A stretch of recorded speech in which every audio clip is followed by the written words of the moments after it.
السلام علیکم ورحمۃ اللہ وبرکاتہ۔ رسول اللہ صلی اللہ علیہ وسلم کی ہر حدیث ہی بہت پیاری ہے۔ آپ کی باتیں، آپ کے منہ سے نکلے ہوئے الفاظ بہت مقام اور مرتبہ رکھتے ہیں۔ حضرت ابو کبشہ رضی اللہ تعالیٰ عنہ سے روایت ہے، وہ کہتے ہیں کہ میں نے رسول اللہ صلی اللہ علیہ وسلم کو فرماتے ہوئے سنا کہ میں 3 باتوں پر قسم کھاتا ہوں۔ ان میں سے ایک بات آپ صلی اللہ علیہ وسلم نے یہ فرمائی، پہلی بات کیا کہ کسی بندے کے مال میں صدقہ دینے سے کوئی کمی نہیں آتی۔ یعنی کبھی ایسا نہیں ہوا کہ کسی انسان نے صدقہ و خیرات کیا ہو، کسی بھی صورت میں کسی یتیم بچی کی شادی کی ہے یا دسترخوان لگائے ہیں یا کسی بھی طرح سے اس نے صدقہ و خیرات کیا ہے، اس کے مال میں کبھی کمی نہیں آتی۔ اللہ تعالیٰ کمی نہیں آنے دیتا، اضافہ ہی ہوتا ہے۔ اور کسی بندے پر کسی قسم کا ظلم ہو، کسی نے اس پر ظلم کیا ہے، وہ اس پر صبر کرتا ہے، تو ہمارے نبی صلی اللہ علیہ وسلم نے قسم کھا کر کہا کہ جس بندے پر ظلم ہوا ہے اس نے اس ظلم پر صبر کیا ہے، اللہ اس کی عزت بڑھا دیتا ہے۔ مثلا یہ مسلمانوں کی بات ہو رہی ہے نا، مسلمان کا کوئی بہن بھائی اس کے ساتھ زیادتی کرتا ہے، بہن بھائیوں میں سے، رشتہ داروں میں سے کوئی اس پر زیادتی کر دیتا ہے، کوئی ہمسایہ ہے، کوئی اس طرح، اور وہ اس پر صبر کرتا ہے، اللہ تعالیٰ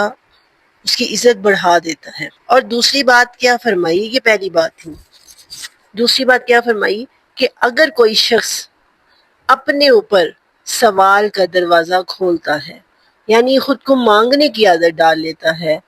بیچارہ بن جاتا ہے، میرے پاس یہ نہیں، کوئی میری مدد کر دے، میرے پاس وہ نہیں، کسی نے ہماری خیر خبر نہیں دی، کسی نے ہمیں پوچھا نہیں، ایسی باتیں شروع کر دیتا ہے اور عادت ڈال لیتا ہے خود کو۔ جو شخص اپنے اوپر سوال کا دروازہ کھولتا ہے تو اللہ اس کے لیے فکر و محتاجی کا دروازہ کھول دیتا ہے۔ دوسری بات یہ کہ پھر وہ کبھی بھی غنی نہیں ہو سکتا، ہمیشہ فکر و فاقے کا وہ محتاج ہی رہتا ہے۔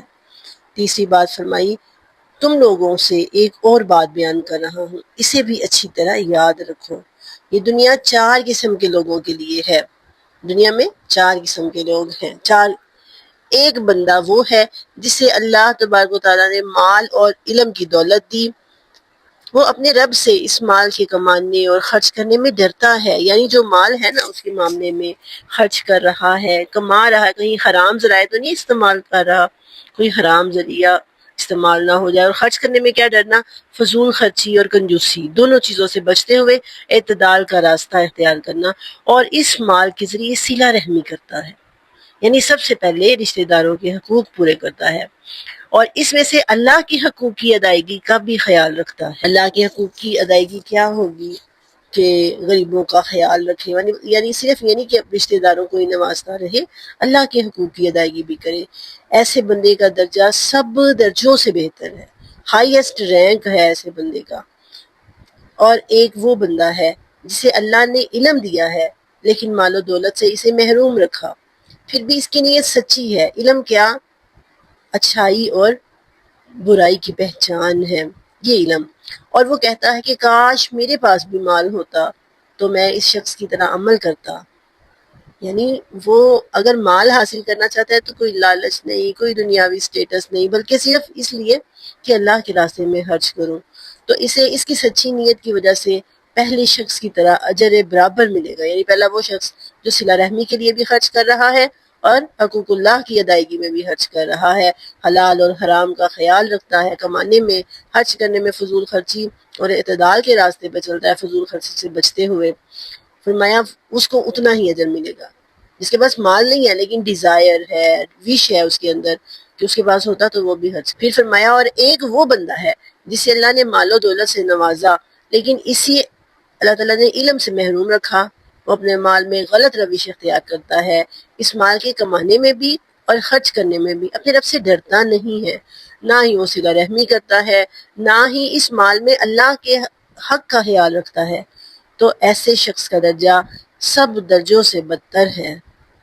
پھر فرمایا اور ایک وہ بندہ ہے جسے اللہ نے مال و دولت اور علم دونوں سے محروم رکھا، وہ کہتا ہے کاش میرے پاس مال ہوتا تو فلاں کی طرح میں بھی عمل کرتا، یعنی برے کاموں میں مال خرچ کرتا، میں بھی فضول خرچی کرتا، بڑے بڑے شو آف کرنے کے کام کرتا، تو اس کی نیت کا وبال اس سے ملے گا، اور دونوں کا عذاب اور بار گناہ برابر ہوگا، یعنی دونوں کا، ایک وہ جس کے پاس مال ہے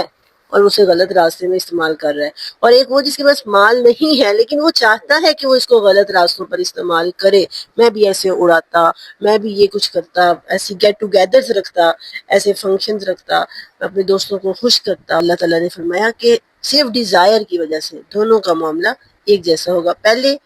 نیک ایک بندہ جس کے پاس مال ہے وہ نیکی کے راستے میں خرچ کر رہا ہے، اور دوسرا جس کے پاس مال نہیں ہے وہ چاہتا ہے کہ ہوتا تو میں بھی اس کی طرح کرتا، دونوں کا اجر ایک جتنا ہے۔ اور ہائیسٹ اللہ نے فرمایا بہترین لوگ ہیں وہ، اور دوسرا کون کہ اس کے پاس نہیں ہے، جس کے پاس بہت ہے، غلط راستوں میں لگا رہا ہے، اس کے گھر میں نائٹ پارٹیز ہو رہی ہیں، ہر غلط کام ہو رہا ہے، وہ غلط کاموں پہ پیسہ لگا رہا ہے، اور دوسرا وہ جس کے پاس نہیں ہے لیکن وہ چاہتا ہے میرے پاس ہوتا تو میں بھی یہ کچھ کرتا، دونوں برابر ہے۔